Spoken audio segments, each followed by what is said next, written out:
حضرت مولا امیر المومنین نے امیر شام کو خط کا جواب دیا جب اس نے خط لکھا علی تم اور میں ایک جیسے ہیں. توجہ ہے نا. اب میں تو نہیں کہہ سکتا جو یہاں پر بینر لگے ہوئے ہیں اور بعض جگہ اشتہار لگے ہوئے ہیں. مکمل علم الہی سرکار کی ذات. اور یہ مولا علی کا جملہ ہے. حضرت فرماتے ہیں کہ میرے پاس جتنا علم ہے وہ پیغمبر کا ہے. زقنی رسول اللہ زقن زقا. مجھے نبی نے ایسے علم دیا جیسے پرندہ اپنے بچے کو دانہ دیتا ہے.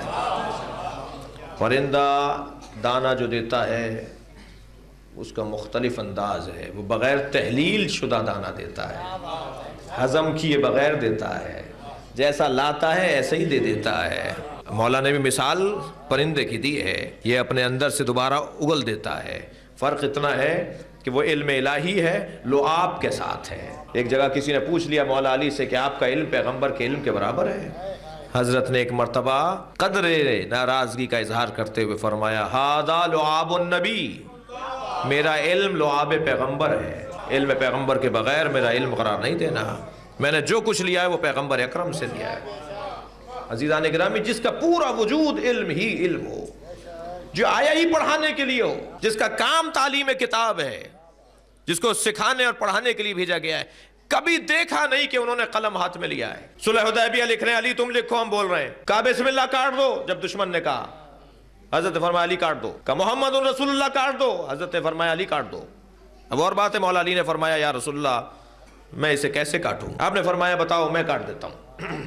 سرکار نے کوئی خط نہیں لکھا, سرکار نے کبھی قلم نہیں اٹھایا. عزیزان گرامی میں بہت جلدی نتیجہ دے رہا ہوں. سرکار نے اگر کبھی قلم اٹھایا ہوتا, سرکار نے اگر کبھی لکھ کر دکھایا ہوتا, سرکار نے کوئی کتاب لکھ دی ہوتی, تو علم پیغمبر اس درجے کا ہے کہ یہ لوگ کہتے یہ قرآن ان کی کتاب ہے, اللہ کا کلام نہیں ہے. اللہ کے کلام کو اللہ کا رکھنے کے لیے پیغمبر نے کبھی قلم نہیں اٹھایا. بہت بڑا نام آپ نے سنا ہے حضرت آیت اللہ محمد حسین طباطبائی علی اللہ مقامہ, صاحب المیزان, تفسیر المیزان کا لکھنے والے.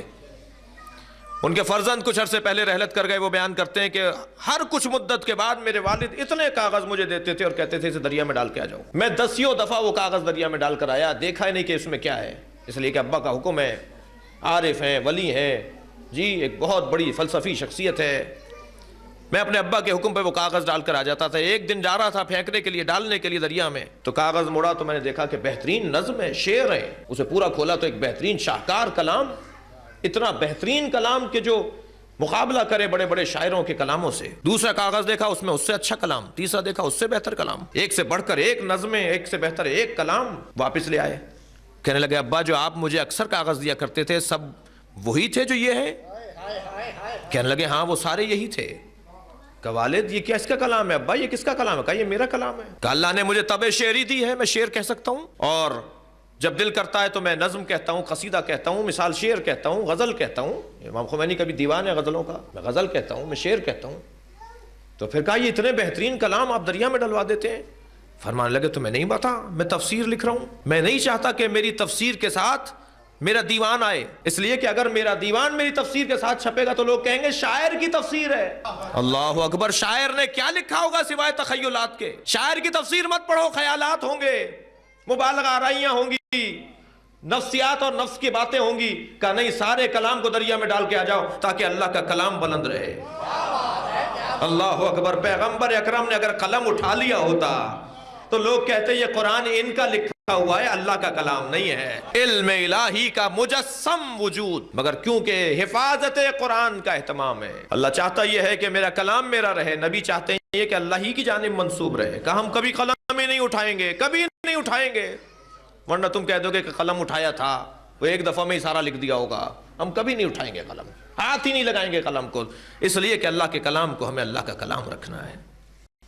یہ علم لے کر آئے ہیں, ان کا علم کا مقام اس درجے پر ہے کہ پیغمبر اکرم عزیزان گرامی اگر اپنے لعاب دہن سے کنکروں کو مس کر لیں تو وہ کنکریاں بھی بولنے لگ جاتی ہیں, معاشرے میں تبدیلی آنے لگتی ہے, علم منتقل ہونے لگتا ہے. تو یہ امی کا مطلب ان پڑھ نہیں ہے. اس لیے کہہ رہے ہیں یہ کہ صاحب ان پڑھ ہے کیونکہ جو اصلی وجود ہوتا ہے وہ ان پڑھ ہی ہوتا ہے. بچہ دنیا میں آیا اصلی ہے, ابھی کچھ بھی نہیں ہوا اس کو, یہ جیسا اللہ نے بھیجا ایسا ہے.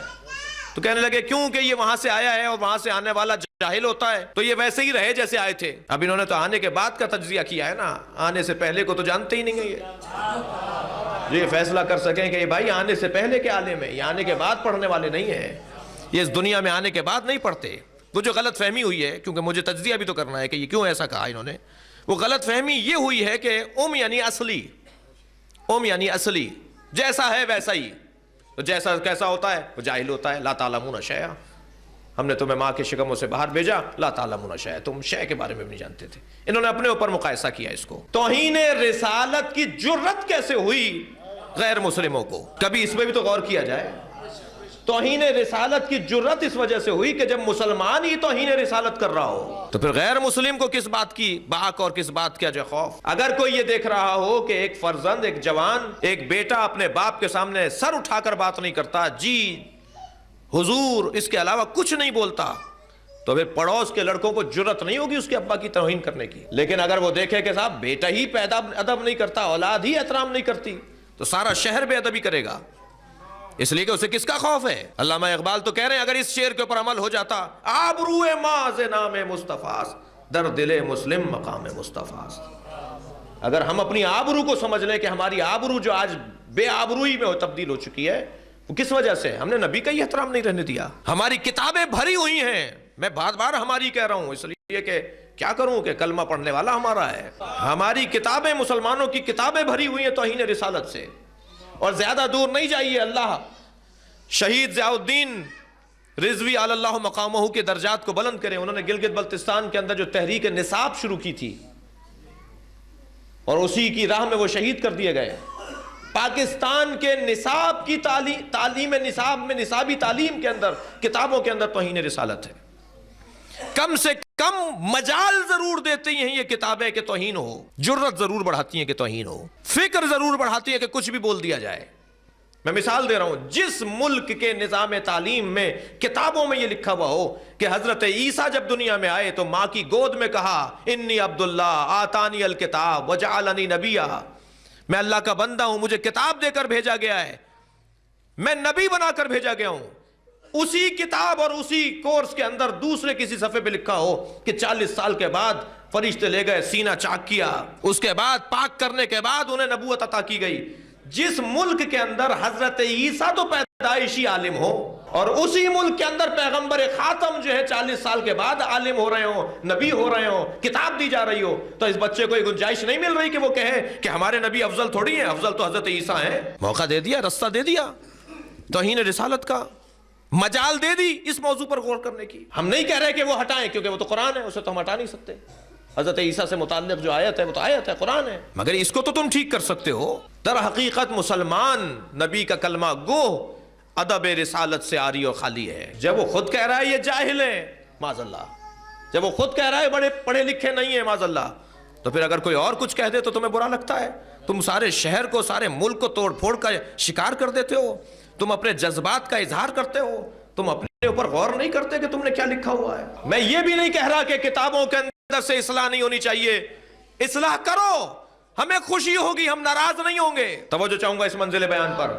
بہت سارے لوگ, شاید مجھ سے متعلق لوگ, ہم سے متعلق لوگ کہتے ہوں کہ صاحب پرانی کتابیں ڈھونڈیے, ان کی نئی کتابوں میں تبدیلیاں کر رہے ہیں. بھائی کرنے دو تبدیلی, ہمیں کوئی انتظار نہیں ہے کہ آپ تبدیلی نہ کریں, ہم ویلکم کریں گے. تبدیلی کرو, بدل دو, اس لیے کہ میرا فائدہ مطلوب نہیں ہے, نبی کی عظمت مطلوب ہے. تحریف قرآن کے اوپر کیا کچھ بھرا ہوا ہے, پیغمبر سے بے ادبی سے متعلق کیا کچھ نہیں بھرا ہوا. اسی پاکستان کے نجی چینلوں پر بیٹھ کر کوئی بندہ یہ کہہ دے کہ معاذ اللہ پیغمبر بغیر غسل کیے ہوئے مسجد میں آ گئے اور وہاں جانے کے بعد معلوم ہوا کہ وہ معاذ اللہ نجس ہے.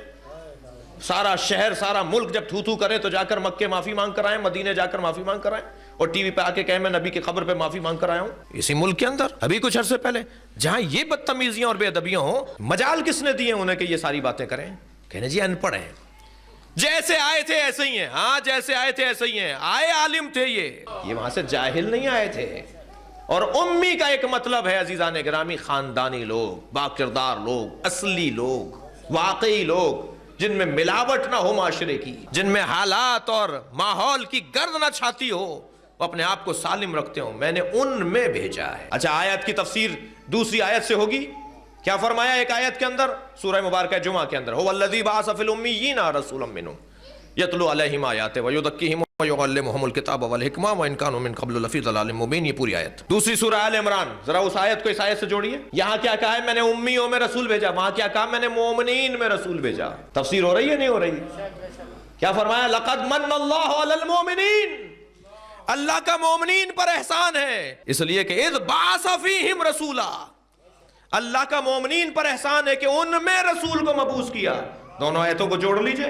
تفسیر ہو رہی ہے نا امی کی. ایک جانب کہا جا رہا ہے میں نے امیوں میں مبعوث کیا، ایک جانب کہہ رہا ہے میں نے مومنین میں مبعوث کیا. تو ہمیں جوڑنا ہے، یا امی مومن ہے یا مومن امی ہے. پیغمبر اکرم عظیم ترین وجود ہے، تو ایسی جگہ بھیجا جائے گا جو عظمتوں کا ایک مرقع ہوگا، رسالتوں کا مرقع ہوگا، نبوتوں کی جگہ ہوگی، محبت وحی ہوگی، ملائکہ کے نازل ہونے کی جگہ ہوگی. وہاں بھیجا جائے گا، اصلی لوگوں میں، مومنین میں بھیجا ہے.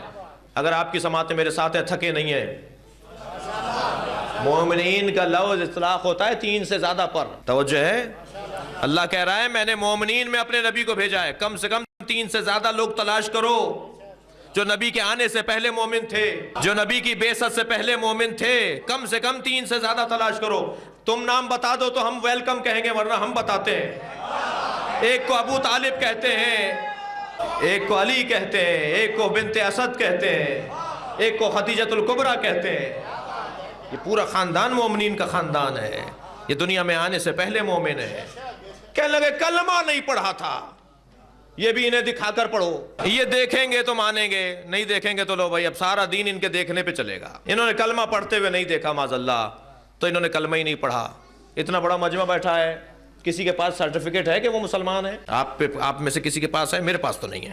میرے پاس تو نہیں ہے کہ میں مسلمان ہوں. کسی مولوی صاحب سے میں نے کوئی سند نہیں لی. آپ میں سے کسی کے پاس نہیں ہے، ہم میں سے کسی کے پاس نہیں ہے. تو کیا ہم مسلمان نہیں ہیں؟ بھائی سند کی تو اسے ضرورت پڑے گی جو پہلے کافر ہو. وہ جو پہلوان ابھی پچھلے دنوں آیا تھا جی، اسے سند کی ضرورت پڑے گی، اس لیے کہ پہلے کافر تھا، غیر مسلم تھا. وہ کھلاڑی جو پاکستان کا ایک غیر مسلم مسلمان ہوا تھا، اسے سند کی ضرورت ہے. ہمارے سارے پاکستان کے کھلاڑیوں کے پاس تو سند نہیں ہے، آپ کے پاس تو سند نہیں ہے. کیوں؟ اس لیے کہ سند کی ضرورت ہی نہیں ہے. ہمیں سند کی ضرورت کسی اور کو ہوگی، ابو طالب کو نہیں ہے، مولا علی کو نہیں ہے، فاطمہ بنت اسد کو نہیں ہے، خدیجۃ الکبریٰ کو نہیں ہے. یہ سب پیدائشی مسلمان ہیں. کہنے لے بھائی کیسی بات کر رہے ہو؟ اب میں کیا کروں؟ میں جس ماحول میں، ہم جس ماحول میں رہتے ہیں وہاں سمجھانے کے لیے کبھی ہمیں اتنا نیچے آنا پڑتا ہے، کبھی اتنا اوپر جانا پڑتا ہے. غیر معتدل زمانہ ہے، غیر معتدل ماحول ہے. کبھی تو بہت نیچے آنا پڑتا ہے، کبھی بہت اوپر جانا پڑتا ہے. درمیانی رستہ تو یہاں ہے ہی نہیں. کہنے لگے یہ کیسے ممکن ہے؟ ابھی اعلان اسلام نہیں ہوا اور کوئی مسلمان ہو، ابھی ایمان کی بات نہیں ہوئی اور کوئی مومن ہو. اللہ اکبر، کیسی جہالت ہے. حضرت ابراہیم نے 2 مرحلوں پر اپنی اولاد کو یاد رکھا ہے. بڑا خیال تھا حضرت ابراہیم کو اپنی اولاد کا، اور یہ پیغام بھی ہے صاحبان اولاد کو کہ اپنی اولاد کا خیال رکھو. مال و دولت کے لیے نہیں، تربیت اور انسانیت کے لیے خیال رکھو. تم اپنی اولاد کے لیے کوئی تربیت کا نظام چھوڑ کر جا رہے ہو. حضرت ابراہیم نے بھی، جب بھی حضرت ابراہیم کو کوئی مقام ملا ہے فوراً کہا میرے اولاد، میرے بچے. اللہ سے دعا کی. جب امامت ملی فوراً کہا وَمِن ذُرِّيَّتِي اِنِّي جَاعِلُكَ لِلنَّاسِ اماما. اے ابراہیم ہم تمہیں لوگوں کا امام بنا رہے ہیں. فوراً کہا وَمِن ذُرِّيَّتِي، بھئی تمہیں بنا دیا، اب اپنی اولاد کا بھی خیال ہے. فوراً جواب آیا لا ينال عہدی الظالمین، ہمارا عہدہ ظالموں تک نہیں پہنچے گا. یہ ابراہیم کی دعا رد نہیں ہوئی ہے، قبول ہوئی ہے. ابراہیم بھی یہی سننا چاہ رہے تھے. یا اللہ میری ذریت میں تو دونوں ہیں، ظالم بھی ہیں عادل بھی ہیں. میری ذریت میں کیا ہوگا؟ امامت تو مجھے مل گئی، آگے بڑھے گی، سب کو ملے گی. کہا نہیں، سب کو نہیں ملے گی، جو ظالم ہوگا اسے نہیں ملے گی. یہ ابراہیم علیہ السلام کی دعا قبول ہوئی ہے، رد نہیں ہو رہی. ایک مرتبہ پھر فرمایا حضرت ابراہیم نے ربنا وجعلنا مسلمین لک. اے اللہ مجھے، اب مسلمان ذرا ذہن میں رہے، یہ کہہ رہے ہیں مسلمان تو ہوتا ہی وہ ہے جو نبوت کے بعد، نبی کے اعلان نبوت کے بعد کلمہ پڑھے تو مسلمان ہے. نہیں بھائی ایسا نہیں ہے. حضرت ابراہیم بھی دعا کر رہے ہیں مجھے مسلمان قرار دے. ربنا وجعلنا مسلمین لک، یا اللہ مجھے اور میرے اسماعیل کو اپنا دو مسلمان قرار دے. 2 مسلمان اپنا قرار دے. میں بھی مسلمان ہوں، تو قبول کر لے مجھے، اسلام میرا اسلام قبول کر لے، مجھے مسلمان ہونا قبول کر لے، اور میرے اسماعیل کو بھی. اور پھر اور آگے فرما رہے ہیں وَمِن ذُرِّيَّتَنَا أُمَّةً مُسْلِمَةً لَكَ، اور ہماری ذریت میں بھی امت مسلمہ قرار دے. یعنی حضرت ابراہیم اپنی اولاد کے لیے بھی اسلام کی تمنا کر رہے ہیں، خود بھی کہہ رہے ہیں مجھے مسلمان قرار دے. اور پھر جب حضرت ابو طالب نکاح پڑھاتے ہیں سرکار کا تو یہی فرماتے ہیں الحمدللہ الذی جعلنا من ذریت ابراہیم، اے اللہ تیری حمد ہے تو نے ہمیں ابراہیم کی ذریت میں سے قرار دیا ہے۔ یہ پیدائشی مسلمان ہے، یہ دنیا میں آنے سے پہلے مسلمان ہے۔ انہوں نے کلمہ پڑھتے ہوئے نہیں دیکھا، اس لیے کہنے لگے جی کلمہ نہیں پڑھا اس لیے مسلمان ہی نہیں ہے۔ نماز جنازہ ہی سرکار نے نہیں پڑھائی، میں پھر کہہ رہا ہوں کہ کبھی ہمیں اتنا گر کے بات کرنی پڑتی ہے۔ ارے بھائی نماز جنازہ تشریع کب ہوئی تھی؟ نماز جنازہ 2 ہجری میں شریعت کا حصہ بن رہی ہے۔ حضرت ابو طالب کی رحلت تو ہجرت سے پہلے ہو رہی ہے، اور پھر حضرت ابو طالب ہی کی نماز جنازہ نہیں پڑھائی، حضرت ختیجہ کی بھی نہیں پڑھائی، جب حکم ہی نہیں ہے اللہ کی طرف سے۔ توجہ کر لیا آپ نے؟